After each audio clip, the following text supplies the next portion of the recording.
Bonjour et bienvenue sur ce plateau de Vie chrétienne solide. Je suis Borel et nous allons pour ce moment, pour cette période d'études, nous concentrer sur deux notions qui sont généralement utilisées dans l'Église mais qui ne sont pas comprises. Il s'agit tout simplement de la louange et l'adoration. Donc nous allons faire une série d'études sur ces deux thèmes-là, ces deux concepts, la louange et l'adoration, très utilisé dans des églises, mais pas vraiment compris. Il est question pour nous, pour cette première session, en ce qui concerne cette étude, de comprendre. C'est quoi la louange et l'adoration? Avant d'entamer les thèmes de la louange et l'adoration, nous allons nous appesantir sur ce mot, comprendre. C'est quoi la compréhension? Quand on dit qu'on a compris, qu'est-ce que ça veut dire? Nous allons travailler d'abord sur ce mot, ce thème. Nous allons commencer par prendre quelques définitions qui vont nous accompagner dans cette étude pour cette première session.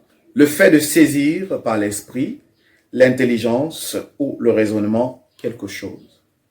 Le fait de saisir, par l'esprit, 2, l'intelligence, 3, le raisonnement. Ça veut dire qu'il y a trois choses qui entrent en jeu. Saisir par l'esprit consiste à faire quoi? Notre homme intérieur est entré en contact avec ce qu'on veut comprendre. Deuxièmement, notre intelligence, ça veut dire que notre capacité d'analyse intervient. Donc, en dehors de notre homme intérieur, nous avons cette capacité d'analyser la chose. Troisièmement, on parle du raisonnement. Ça veut dire, généralement, quand on parle du raisonnement, beaucoup d'autres personnes parlent de la logique. Le fait de saisir par l'esprit, l'intelligence et les raisonnements quelque chose.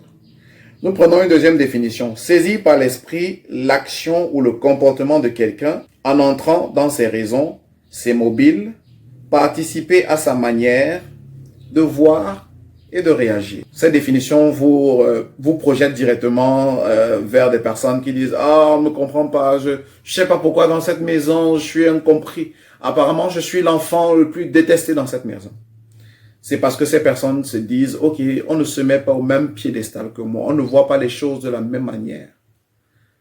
Nous voyons les choses différemment. Alors quand nous voyons les choses différemment, je ne suis pas compris. Il est question ici pour nous de saisir à partir de notre homme intérieur, premièrement. Deuxièmement, par notre intelligence, nous devons avoir la capacité d'analyser, de décortiquer ce qu'on voit.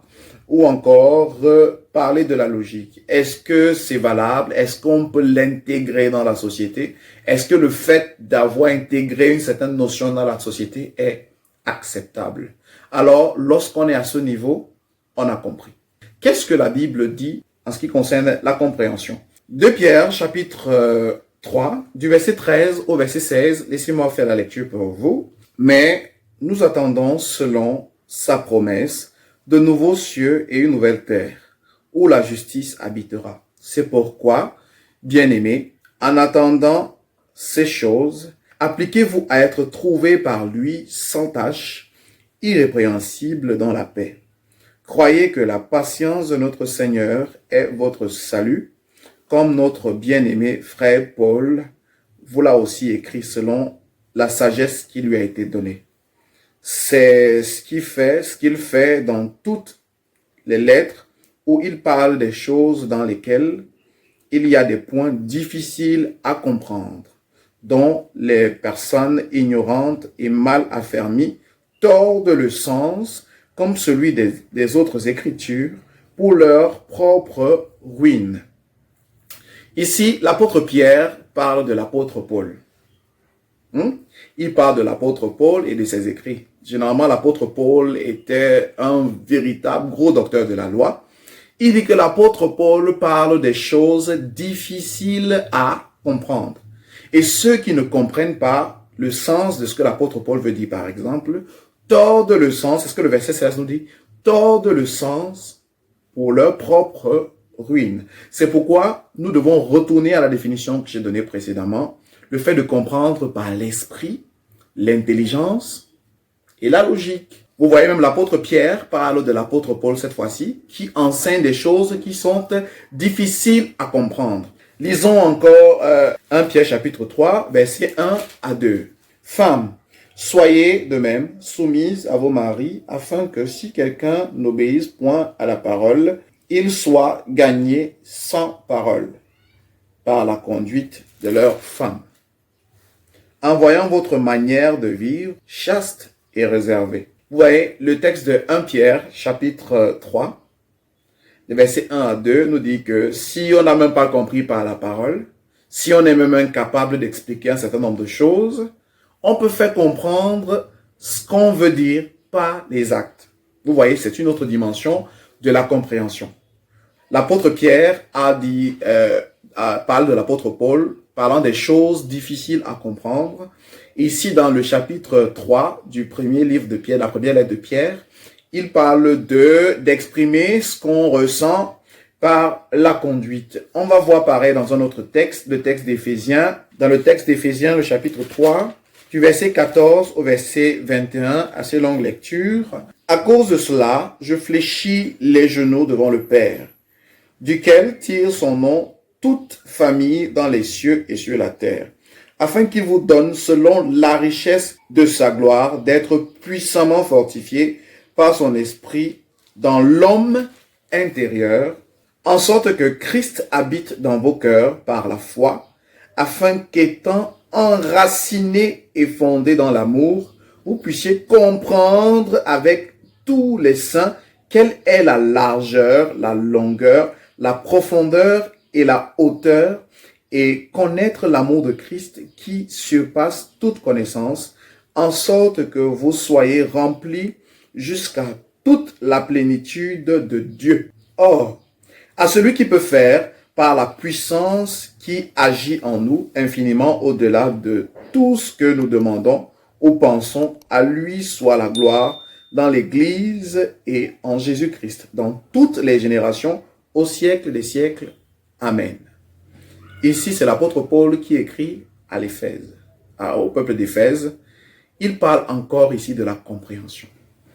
Et il précise cela au verset 18 qui dit « Vous puissiez comprendre avec tous les saints quelle est la largeur, la longueur, la profondeur et la hauteur, et connaître l'amour de Christ qui surpasse toute connaissance. » Vous voyez, à partir de ces versets renvoient à la définition que nous avons eue au départ, les étapes de la compréhension. Saisi par l'esprit, l'apôtre Paul parle encore de cela ici, saisi par l'esprit, dans notre homme intérieur, l'intelligence, connaître la largeur, la longueur, la profondeur, la hauteur. Ici, il s'agit de notre intelligence personnelle. Voilà pourquoi est-ce que ce n'est pas donné à n'importe qui de comprendre. Il y a une dimension pour la compréhension. Et déjà, pour ceux qui n'ont pas fait beaucoup d'études, Dieu fonctionne avec eux sous la forme de révélation. Vous voyez, Dieu révèle, pour ceux qui n'ont pas fait d'école, Dieu fonctionne avec la méthode de la révélation. Et généralement, c'est comme ça que Dieu fonctionne. Mais il permet, par notre intelligence personnelle, de comprendre ce qui se passe. Vous voyez, ici, il parle de la compréhension de l'amour de Christ. L'amour de Christ consiste en quoi? Vous voyez que si on veut se tourner vers ce sujet, on va chercher à comprendre ce que veut dire l'amour de Christ. Donc, il est question pour nous de comprendre, il est question pour nous de saisir bien ce mot, comprendre, afin d'entrer dans le vif du sujet. La question qu'on peut poser encore, qu'on peut se poser, c'est comment comprendre? Comment est-ce qu'on peut comprendre? Je vous propose quelques points qui peuvent nous orienter. Premièrement, poursuivre la connaissance. On peut comprendre en poursuivant la connaissance, en cherchant chaque jour. Ça veut dire, il y a un thème qui nous dérange, par exemple, on ne parvient pas à comprendre. Je vais prendre un exemple. On entend dire, ok, tel pays a fabriqué sa propre bombe atomique. Vous voyez, si on dit bombe atomique, chacun va penser à bombe, quelque chose qui explose. Mais en réalité, il y a d'autres choses derrière le thème bombe atomique qu'on peut savoir. Donc, en poursuivant la connaissance, on peut comprendre, on peut mieux saisir le thème. On peut mieux saisir le thème. La deuxième chose que je vous propose, c'est comprendre avec le cœur. Le cœur, c'est quoi? La centrale de nos émotions. Donc, on peut saisir par l'émotion. Ici, je vous invite à à retourner vers votre imagination ou bien à retourner vers votre entourage. Regardez par exemple, vous voyez quelqu'un qui est en train de pleurer. Par exemple, on lui a fait du mal, la personne pleure. Et quand la personne vous explique ce qu'on lui a fait, vous dites, ah, je comprends ta douleur, je comprends ta douleur. Ici, on ne comprend pas avec le cerveau, on comprend avec les émotions. Ici, on comprend avec le cœur. Donc, c'est une autre dimension de la compréhension. Donc, pour ce deuxième point, je vous propose de comprendre avec le cœur. La troisième chose, ici, il est question de comprendre par l'intelligence. Notre capacité d'analyse.